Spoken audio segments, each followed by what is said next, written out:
The demand for quality housing from the diaspora is challenging real estate developers in Africa to improve standards and quality. That's according to Stephen Akintayo, the chairman of GText Holdings. He believes the adoption of green and smart homes remains an untapped market in Africa. For us at GText Homes, we're expanding locally as well as internationally. We currently play in the Dubai market, in the UK and the US. We just acquired a 40-acre property. We'll be building green and smart home. The data shows that we will be the largest green and smart estate in America when we're done, because we're going to be having almost 500 units. Locally here, we're the first to propose the green and smart home concept. And when it comes to land banking as well, we're from onset, we're quite unique in terms of our approach as to how we approach land banking. We currently have more than 30 locations and trying to do service plots where you're trying to do the road, your security, CCTV, solar, energy, and all of that. That makes us quite unique in the market. And we've approached even our clientele with a unique offer where we deliver their document to them anywhere in the world. Over 80% of our clients are in diaspora, so we intentionally targeted those people because they are more after quality instead of quantity. They want to be able to buy a property and then go to bed and rest. So for us, the concept where, okay, when we do an estate, we secure it, we have security men. If you come back 30 years from now, the property is still there for you. So hence the concept of land banking.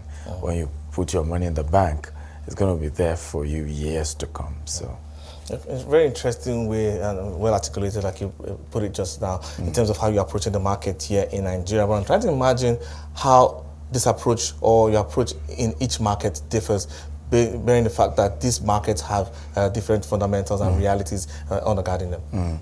Well, for example, Dubai, we couldn't do green and smart home. What we could do was more focus on projects that are going to give good rental income and good capital appreciation. We currently control over 100 housing units. Yes, we are in talk also with some of the ruling families to see how we can come in from development side of things. But as you know, they are very strict in terms of the energy. So you don't have that leeway where you as a private sector can have a control over the energy that you're providing those locations. Also, the U.S. market, you also look at mortgage. There's more better financing compared to what we're seeing here in Nigeria, where, I mean, you are almost the alpha and the omega. You are the developer, you are the broker, you are the, construction. I mean, it's just more complex here, but the returns on investment is also better in Africa compared to those other parts of the world. Yeah, because when you look at investment in real estate and you're looking at the global picture, each market has its opportunities and it also comes with different risks. And when you look at what has played out in the past and even more recently, in the past, like the crash we had in Dubai, and also the real estate crash we're seeing play out in China as well, more recently, this holds some key lessons, and I'd like to know how you're incorporating some of these lessons in as you expand your footprint across the globe. Well, the biggest lesson is creating a community. If you just do, and that's part of the issue with the Chinese market, if you just build houses, right, at some point, like in their own case, of course, population growth affected it. Long ago, there was a law you only can have one child. And so you're having an aging population. The same thing is happening in Europe and even in America. And that's why everybody's concentrating on Africa, because we are, in the future going to be the labor force. We're also, unfortunately, going to be the consumer if you're not careful, rather than being the producer. So everybody just wants to dump their products and services on us.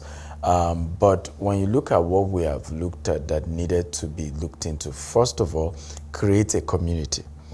Let it be a place where they can live, place where they can have tourism, leisure. Let it be a community where if I come in, I don't ever have to go out.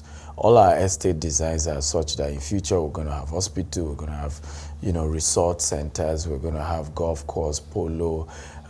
Also, we're going to even have the office hub part of things. So, for example, I could be working with Facebook, and you know, they take care of getting me accommodation in one of our estate, and then they also pay for a deck space for me to operate from. So I don't need to be going to Facebook office, you know, in town or anywhere else. So that's the kind of concept we're looking at. But I don't think Africa has that problem yet, because we're still producing housing deficit. Some will say 18 million, some say 20, some say 25 million. Either way, we're looking at tens of millions in housing deficit. So you're not even having a situation whereby you can consider a crash in Nigeria or other African market, because we're still undeveloped. Yeah, because looking at the market and how the trajectory is playing out, yes, you described a more mixed-use future when you look at property development in the future. But then looking at the market here and looking at the emerging trends and how you're choosing to pivot here, I see that you're doing more eco-friendly and green homes. But in terms of other areas like short-let development, like commercial real estate development, and even retail in terms of setting up malls and all of that, you know, how is that philosophy for GText in terms of how you pick where you're going to pivot in each market? So beautiful. I love that question. One of what you've noticed right now in the retail commercial real estate is that globally it's coming down. COVID affected that. It's beginning to pick up a bit now, but you saw that decline. So what we are trying to do to prevent that ever happening is such that the commercial part of things already has its organic customers. So we build massive housing. Of course, those people need to shop somewhere. They need to watch movies. They probably will have guests. Those guests need to stay in some hotel. So that's the model. Every of our estates is divided into three. We'll have a portion for, you know, what we call site and service. You buy land and you build what you want. We'll have a portion where we build our own housing, green and smart. Then we'll have a portion where we have our commercial. Next year, we're doing a world press conference where we're going to be announcing to the world, if you want to build a hospital, come talk to us. We have over 30 locations to pick from. You want to build a mall, retail, all types of commercial. We have land for you. I will not even ask you to pay, right? We can do some form of JV. We have various options in terms of the JV option. So our model is such that the residential feeds the commercial, even though those outside that community will still be able to have access to come to the commercial part of our designs and buildings. So that's the model. Okay, now looking at your overall vision here now, I'm trying to understand, you know, first how you're positioning it. Just I understand 25,000 homes by 2035. What's the progress like? And also in terms of setting out new milestones, what is the company looking at? So for now, what we've focused on more here in Africa is to make sure we secure the property. Some of our estate are as big as 260 acres, some are almost 500 acres. And we've invested the last 8 years to just acquire, fence, put infrastructure, let our staff start living there. So now, in fact, next year, virtually our estate, we will start living there. And then you can come, and gradually the community is built up. Why this? Because we're also careful about, financing. We're only interested in, project financing. We just don't want to, at this point, dilute anything for now, right, until we stabilize. And we're also careful about how funding can run you into trouble in this part of the world. However, outside of this place, Dubai, from day one, it was housing, and we picked location, good capital appreciation, good rental income.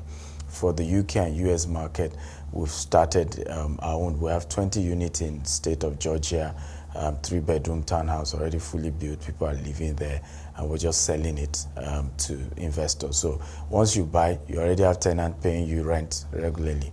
And we have this new one in Katy, Houston, Texas, that we're going to be building about in total over 500 units. It's over 40 acres, and that's even phase one. We intend to expand to other locations. So different markets were unique solutions, but some things still remain constant. And that was my interview earlier with Stephen Akintayo, the chairman of GText Holdings.